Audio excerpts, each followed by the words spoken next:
I'm using account admin role. Okay.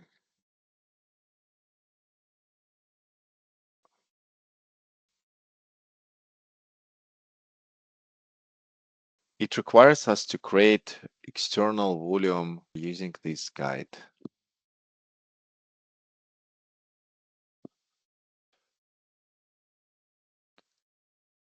Okay, we can do it. For these, I need to go to AWS portal.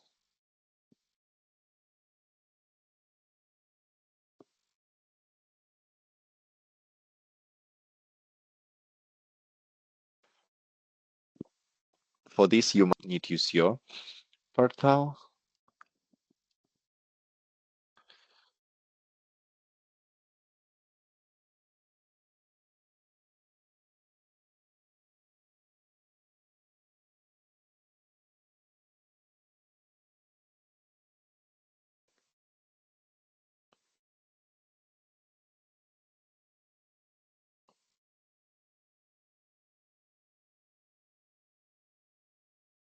But I think as soon as I will create it in Snowflake, because we all have the same access, you will be able to use it. Okay, very first step, it tells me go to IAM roles, the same privileges and roles, like the same what we just discussed in Snowflake, but it's related to the same role-based access control in AWS with IAM. Create an IAM policy that grants access to your S3 location. And maybe we also need to create S3 bucket for this example.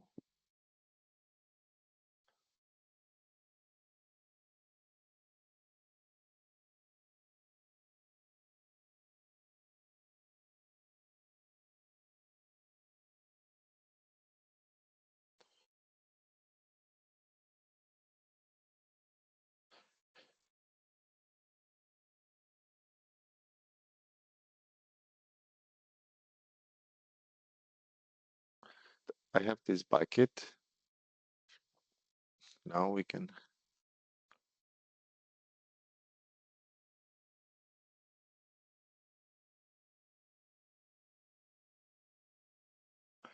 going to account settings.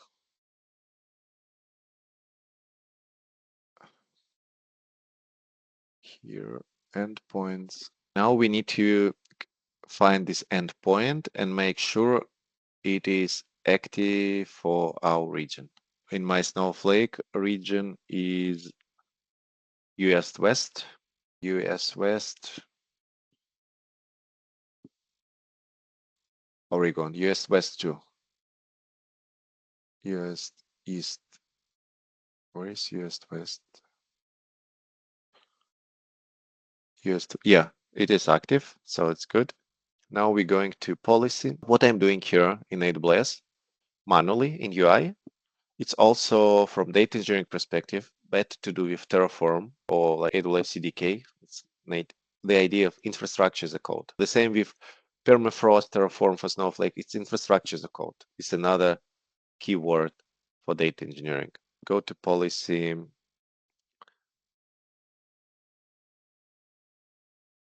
Create policy. I can type it in JSON. ChatGPT actually creating infrastructure with Terraform really well. I'm copy this, but I need to replace my bucket name. And my bucket name is this one.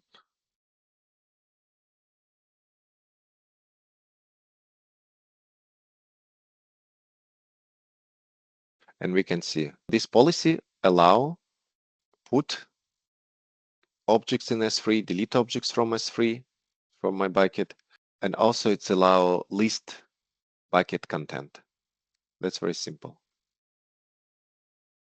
By default, everything is not allowed for us. Policy, Snowflake access. We create this policy, and this is just the policy, it's just list of permissions. Now we need to attach this policy to the roles. And for this, we'll create the new role.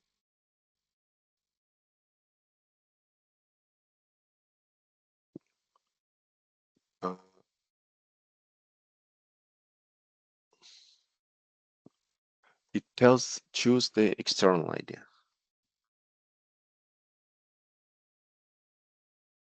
Trusted entity type.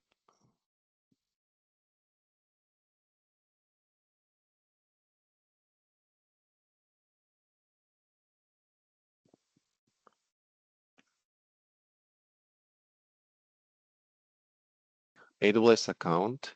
I'm very bad in the reading documentations. I always skipping everything to the end, and then it's never work.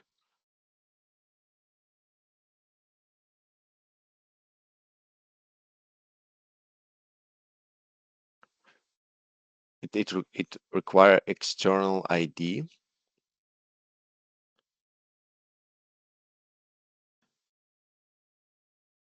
Enter an external ID of our choice. Okay.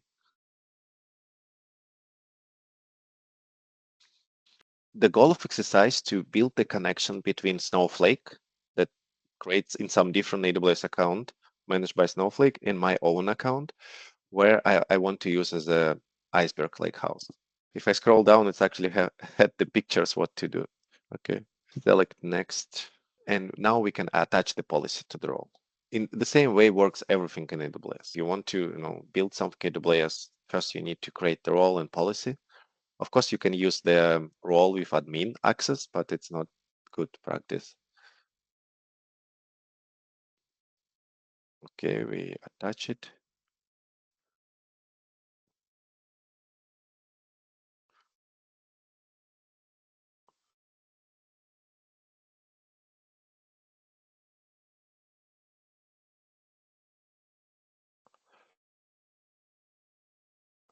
We create the role. So this is my role. And this role have RN, it's like unique ID of this role. This is my account. It has this role and the name of role, and it just have attached one policy. And if we click to trusted relationship between AWS account and something that we will do in Snowflake. The step 3 is optional. Grant privileges required for KMS encryption. The KMS, it's a key management service. If you want to encrypt your data in S3 for protection, that requires for production, but doesn't require probably right now. So I will skip it. Now we can create the external volume in Snowflake. Go here. And now we can tell the name.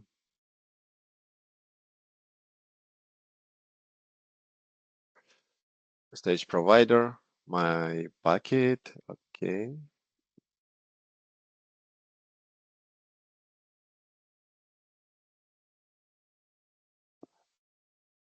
Yeah, that's what we're using. And role, this RN that we need to copy.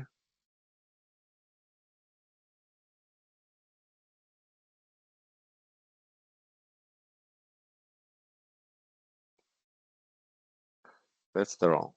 We did everything right. It will succeed. Now, theoretically, the Snowflake has access to this S3 bucket. There is nothing about Iceberg yet. And we can check that it works with this command.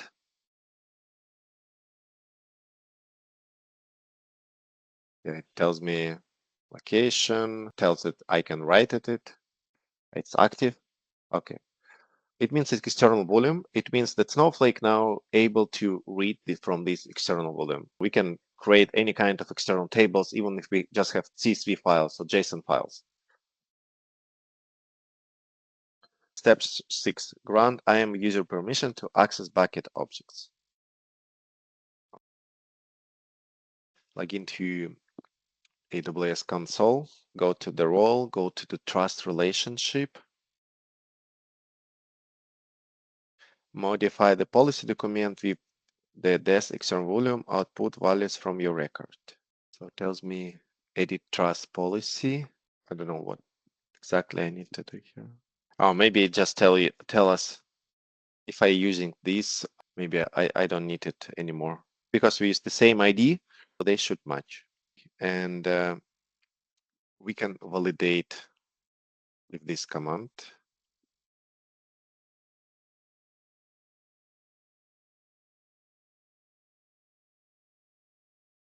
Just need to use this one.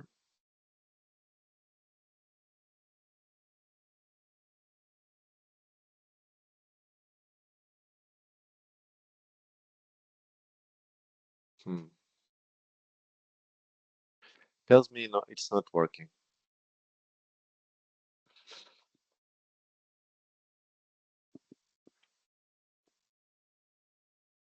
And I don't know why.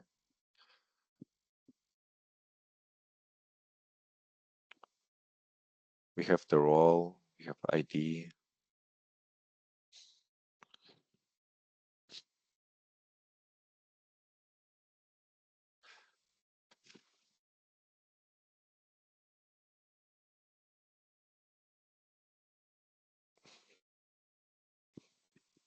And here I honestly don't know why it's not working. Did anyone try with their own AWS account? I will ask Cloud to just specify the details. Uh,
oh, I see here little typo.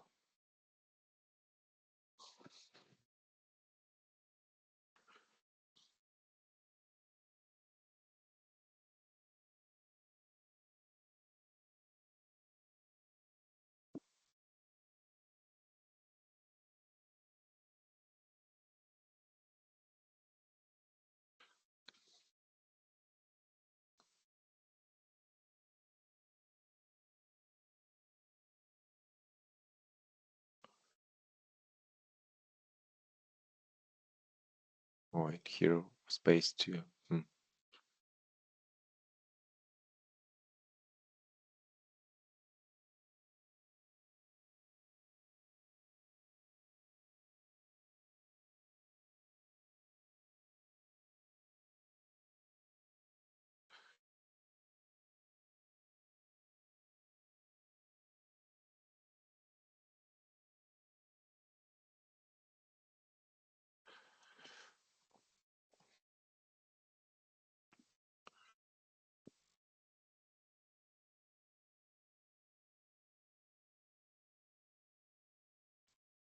Interesting. The bucket I created in US West Adin, US West 1, but the Snowflake is created in US West 2. I think that's not right. Doesn't matter or not.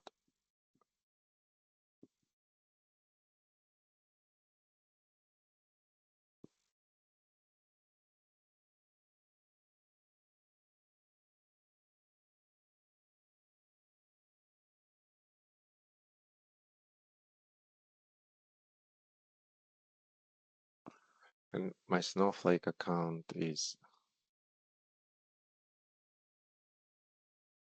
US West 2.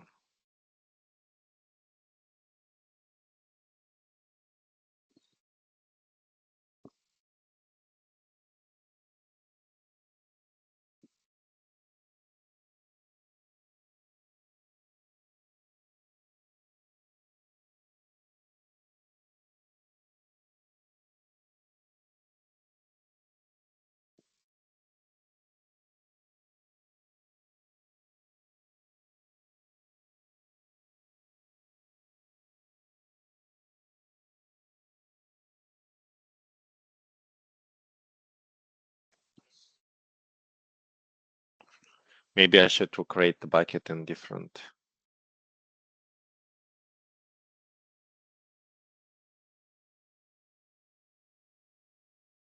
Dima, so we Yeah. should have the same bucket or it will be different? You mean region? That's what I'm thinking about.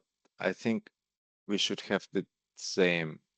Honestly, I don't know, but that's I think what I need to do. I need to maybe create the bucket.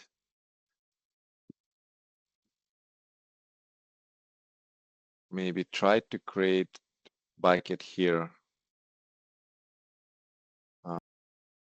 Choose Oregon.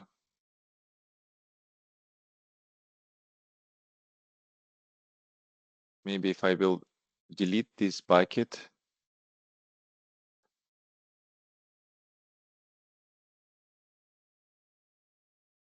And then I will moving to US West 2 and I create the bucket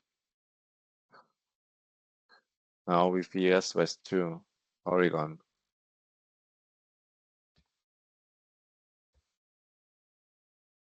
It's still not available the names. Okay, I will do this one. 2.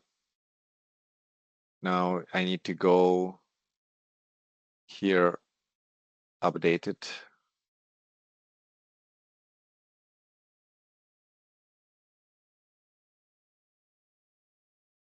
Check again. Resource, it's not the same name. Just one second, I want to turn this off. Yeah. Oh, yes. Okay. So we save it here.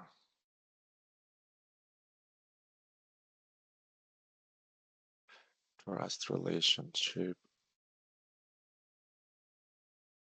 Okay, doesn't matter.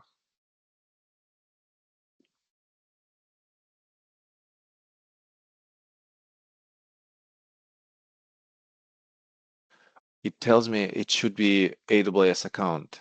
Maybe not. Let me check the documentation. Okay, maybe this is also wrong. Cloudy AI told me that I'm using the wrong one. So then we run this command. It tells us the Snowflake IAM role. This one.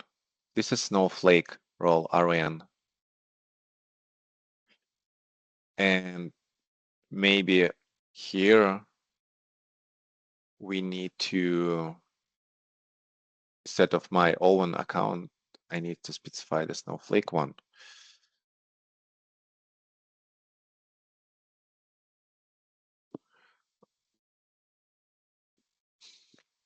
And now here we have two.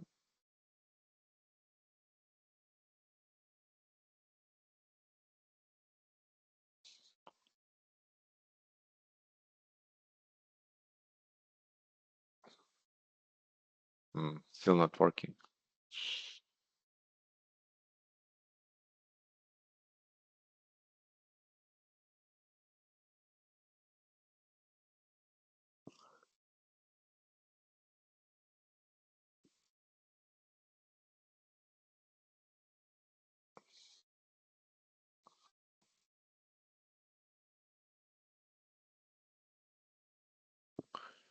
I'm reading documentation about external ID.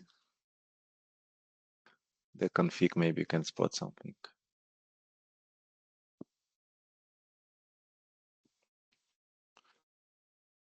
We created the policy and it only has the bucket.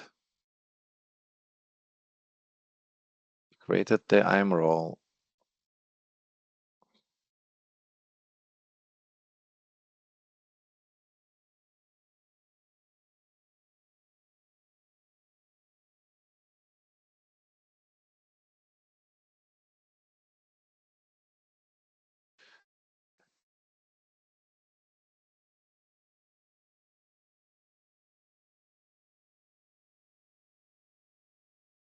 Then we create this.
This is the bucket, the role, the snowflake role.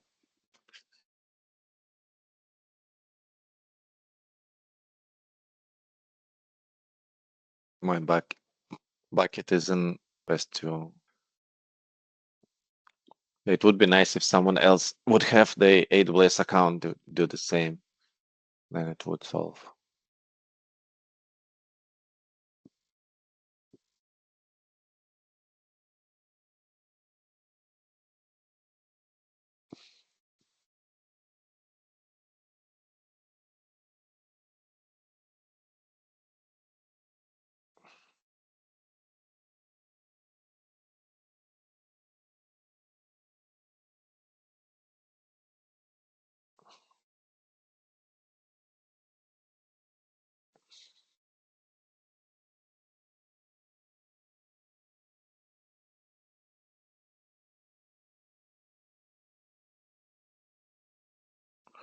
Maybe I need to create it.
I will again give everything to ChatGPT. Interesting. It tells me go to the bucket and add permissions to the bucket. Okay.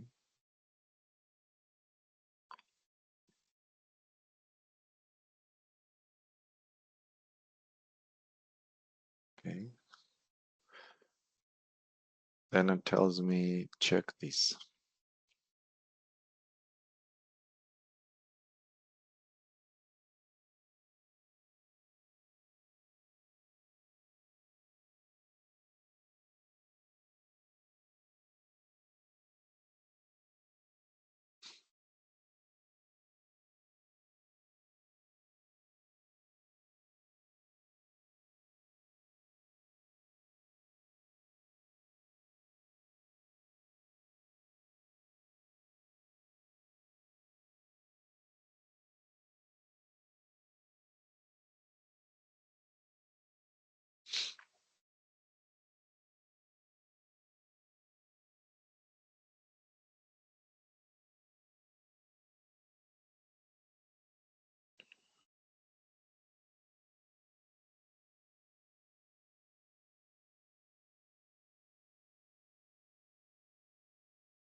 Oh, now I'm not even able to create external volume.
Yeah, all commands that Cloud did generate for me, they're not working. It's just bullshit.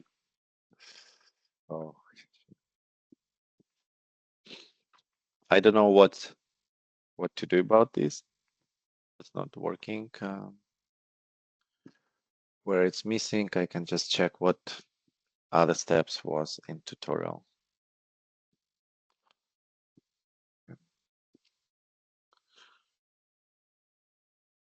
Okay. So assuming we,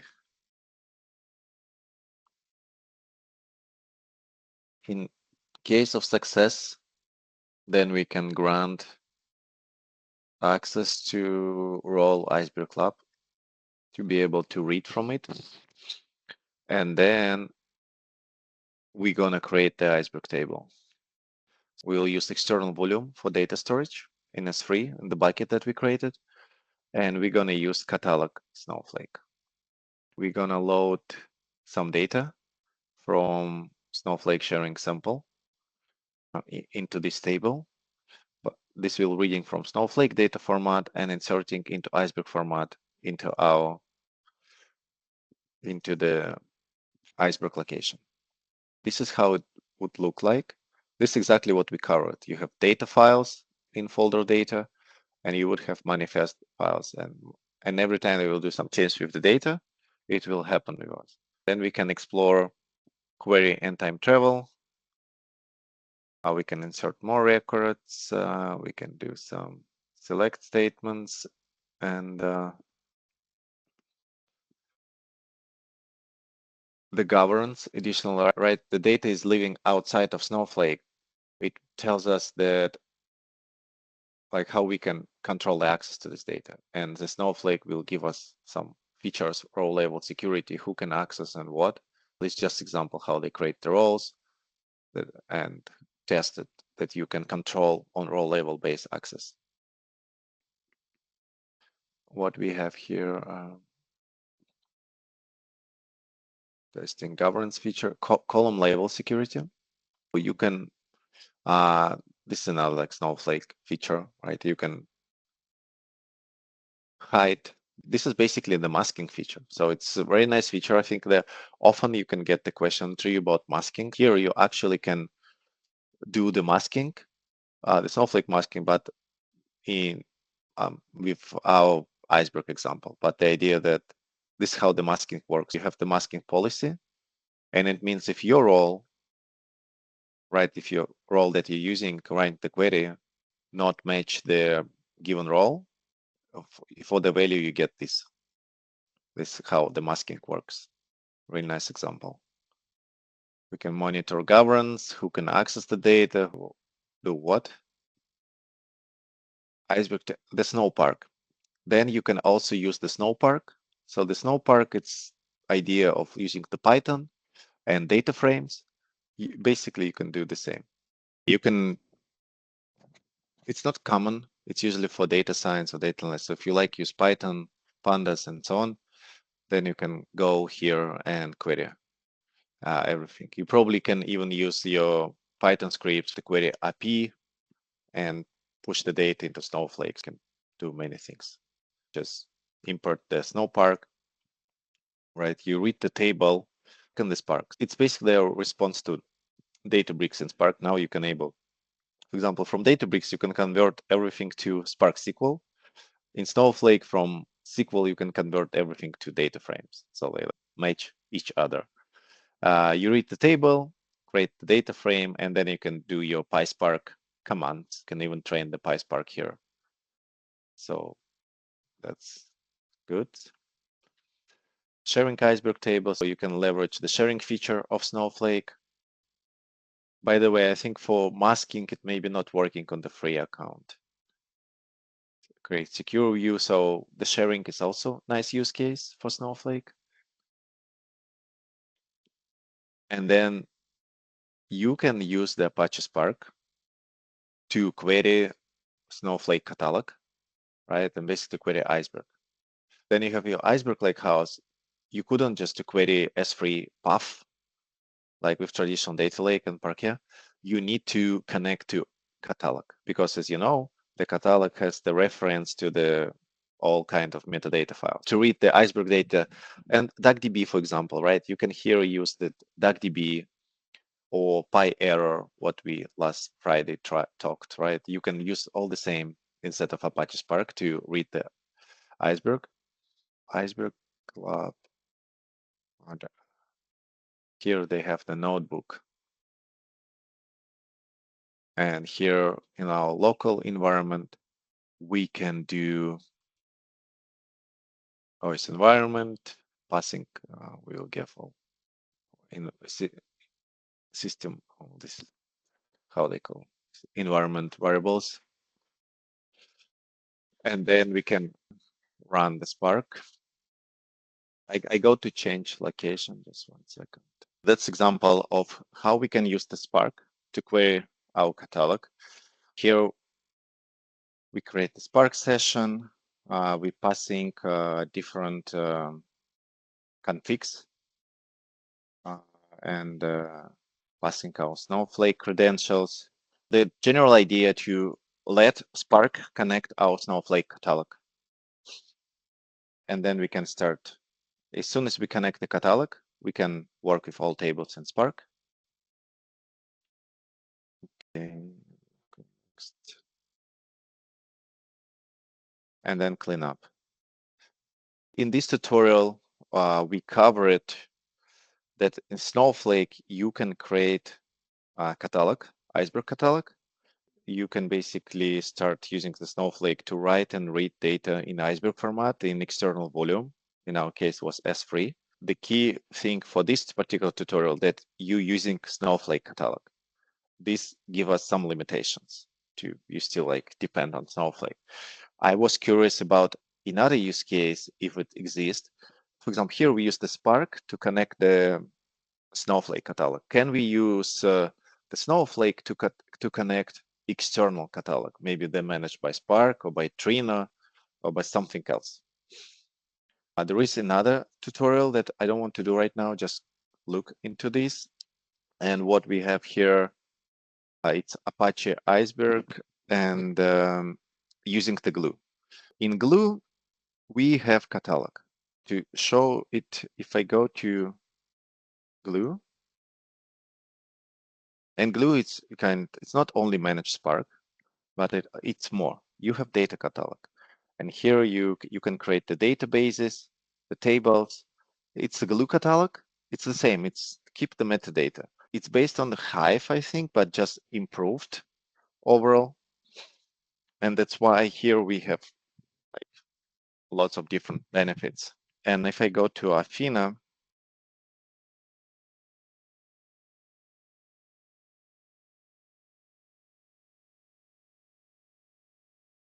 I don't have anything here. This is basically the catalog, the Glue catalog I have.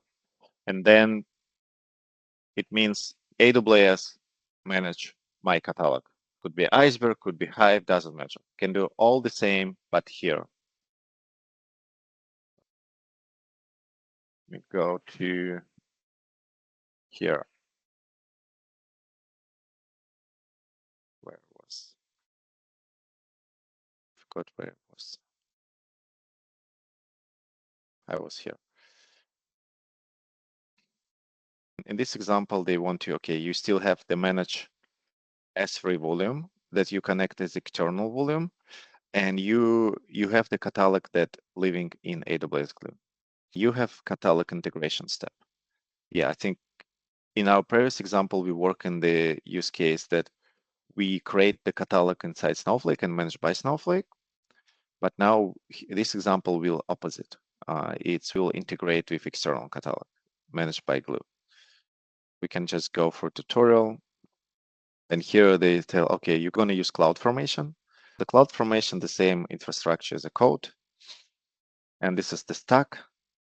It's similar as a Terraform, but only for AWS. This CloudFormation will create Glue role, S3 bucket.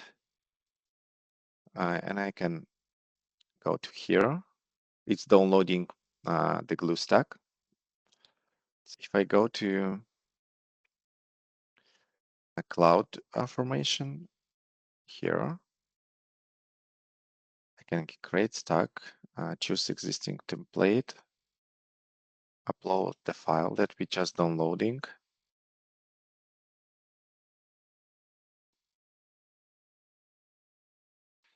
Stack name,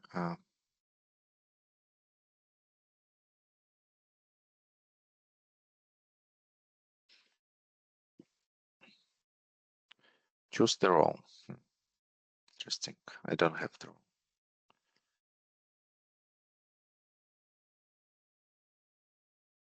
Oh, it's actually tell me that instead of downloading this, I can directly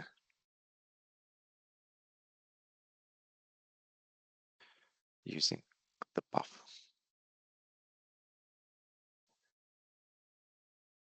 But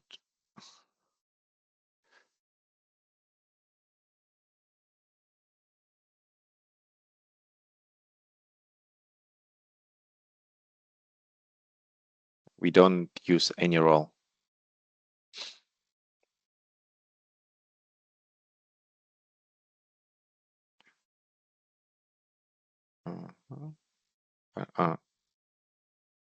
Something not work.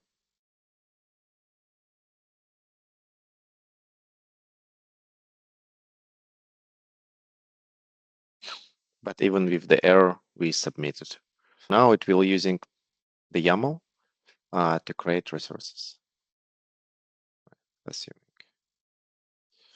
it will create the role for Glue, and it will create the S3 bucket. The Terraform does the same. You define your infrastructure, and then it creates the infrastructure.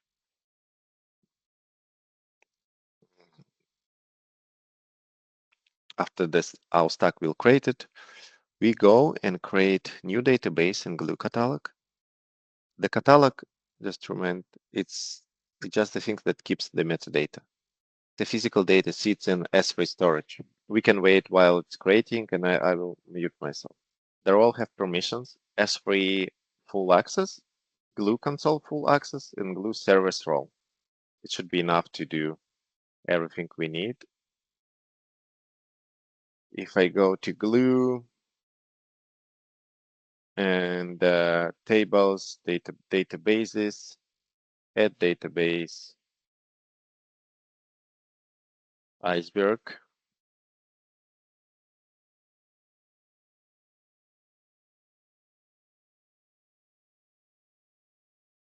Okay, I don't need anything.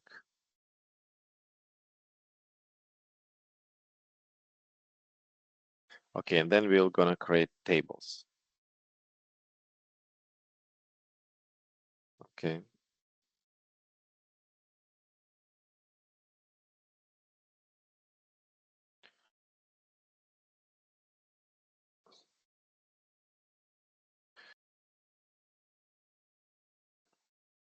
Just the database. And here you see out of the box, we have the choice of traditional or Iceberg, right? You see how the Iceberg is popular. Snowflake supports Iceberg, Databricks supports Iceberg, AWS supports Iceberg, everyone supports Iceberg. I think the only Azure still on Delta. They're always behind. The rest should be the way work with Iceberg. And now we can choose the path, and the path is this one. This one. How to choose the path?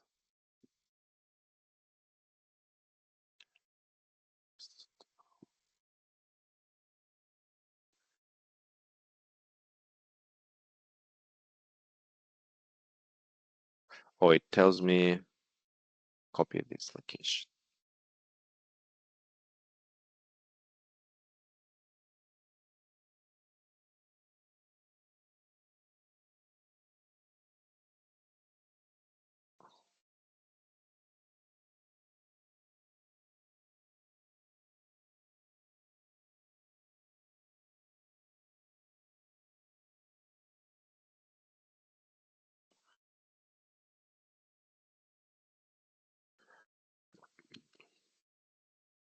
We created the Iceberg table, in the database.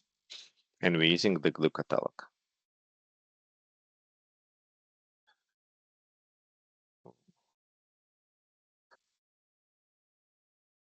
Forgot to edit schema in JSON.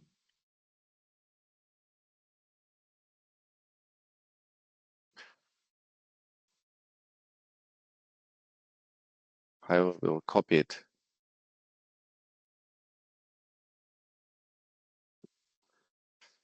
Oh, it means if I create my table, edit schema in JSON.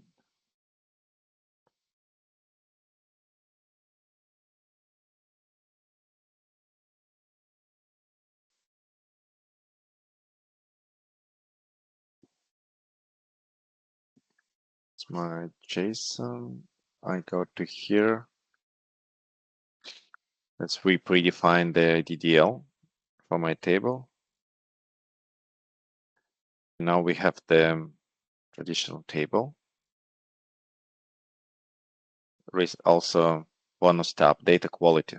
For your interview questions about data quality, you can come here and see what is data quality for Glue tables and probably Athena tables, how you can manage it. If it works with Athena tables, maybe there is the way to build in quality for Athena tables.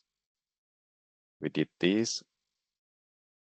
And the next step, they want to use Glue Studio with Visual ETL. We'll create the PySpark for you as a drag and drop. And it tells we choose the source to, then we have schema, the target.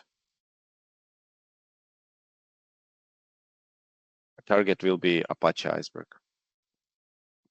We should do all of these, and then we run it. And then we should be able to query it. Okay, I can try to do this.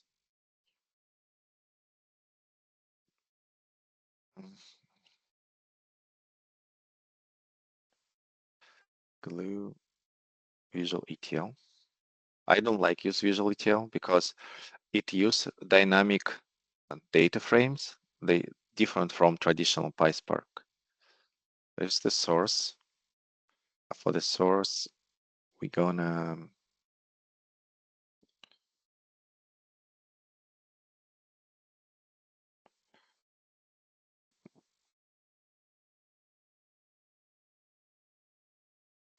specify this data.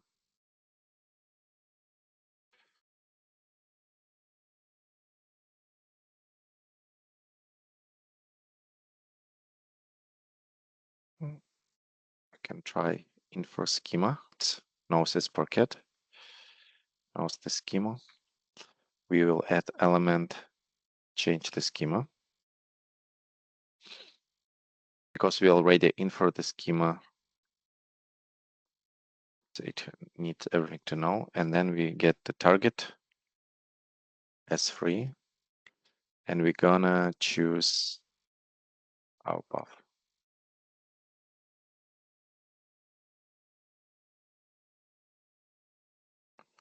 For our table.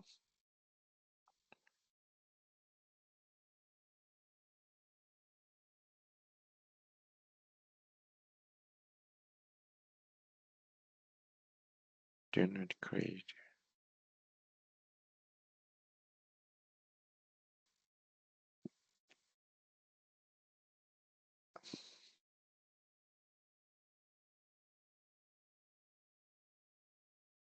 Give the name, use the role that we created. If Spark, Python, we can choose the size of, and this will cost money to compute. Number of workers. Can I do 1? Number of retries, job time.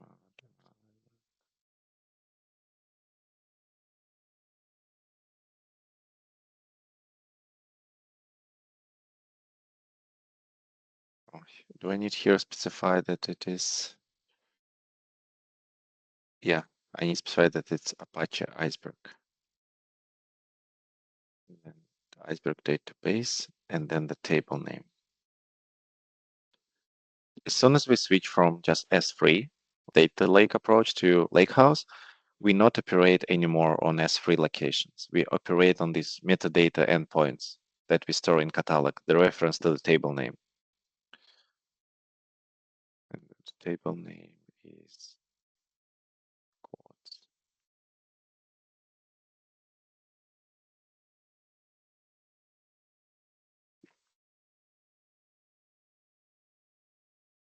Okay, the minimum number of workers is 2.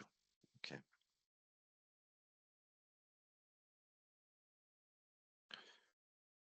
And we can start it.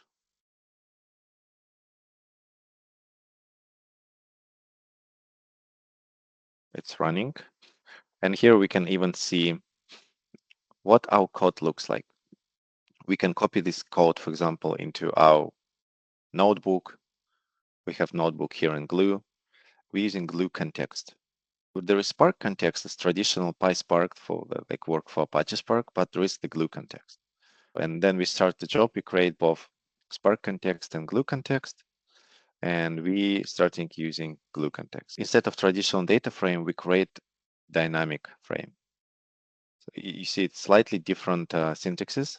It's doing the same. And dynamic frame has some benefits, I think, how it works, but the syntaxes is not universal. That's why I prefer to use Spark context because it's traditional by Spark. But there is also command you can, from Glue context, you can jump to Spark context, or maybe from I think from dynamic frame you can jump to traditional data frame and back. This like no code ETL that will generate the code and submit. Here we can check it. It's what it's writing. Location, compression, Glue catalog, Iceberg.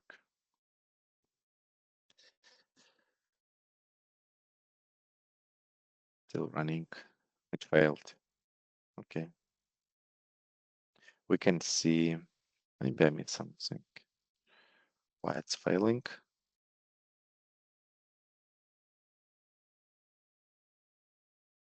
It opened the CloudWatch in AWS, where we have the logs.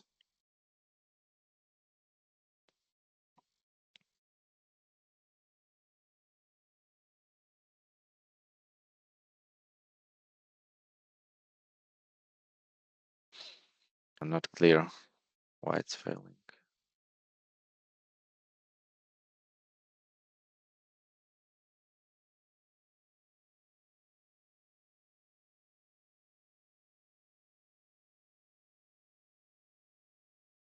Unable to read cluster ID.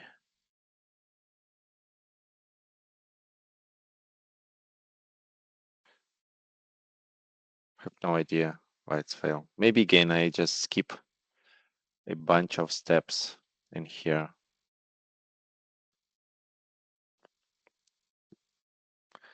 We choose the role, we choose the source path, change schema.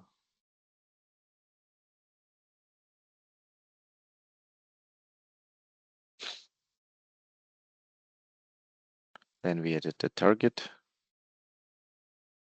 name, format, compression, path to the table, database, table name. Everything as is, just not working for us.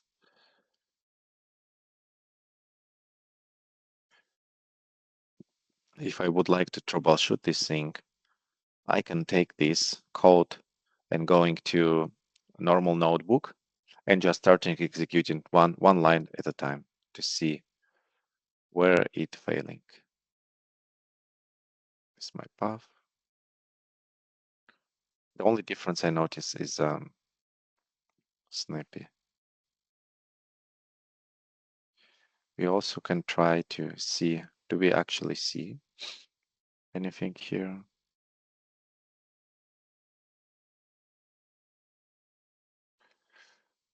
I think they ask us to use East West 2 region. That's why. Wait, maybe.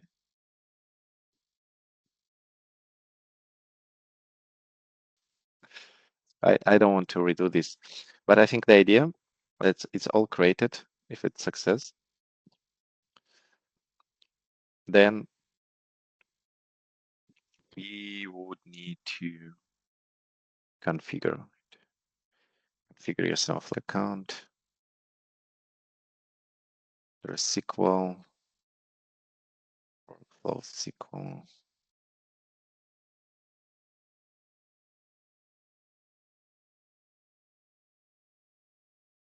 So we create new role.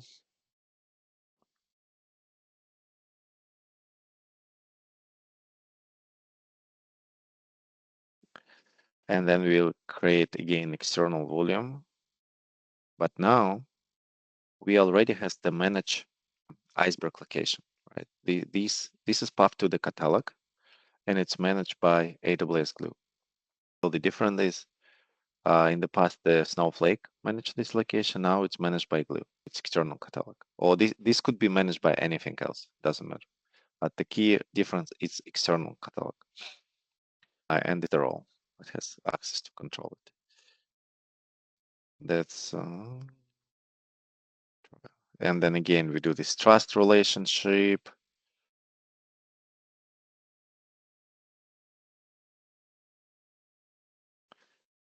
And then we create catalog integration. You see, before we create here, we create catalog integration. And this particular catalog integration works for Glue catalog. What I'm interested if I go and search and see what catalogs it supports. That's the most important question. AWS Glue, Apache Iceberg, REST integration. Maybe this solution will work. For example, if I would have Trino, I might have questions. I have the Trino with Iceberg catalog. How I can access, or Databricks, how I can access? Probably this my answer. And also, if my Snowflake in AWS, but the catalog, Trino, or Databricks in Google, will it work across? As you see that the complexity of data engineering is not about just create the pipeline. It's about integrations of resources that are living in different places, different regions, different subnets, networks. That's the hardest. The example that we had, it fails for us, and I don't know why. Is the region another, or is the role another? And this is probably the most time we're spending to how we configure it. Then everything works fine. Creating dbt pipeline or Airflow DAC is very easy and straightforward. But to make sure that Airflow can connect everything or dbt works well and hosted well, that's the complicated thing. I even don't know how to do this, but it's probably to support. In the book Apache Iceberg, they're covering different ways of catalogs, and one of them is REST API. But looks like the glue is pretty straightforward and simple with AWS. And then we're starting query.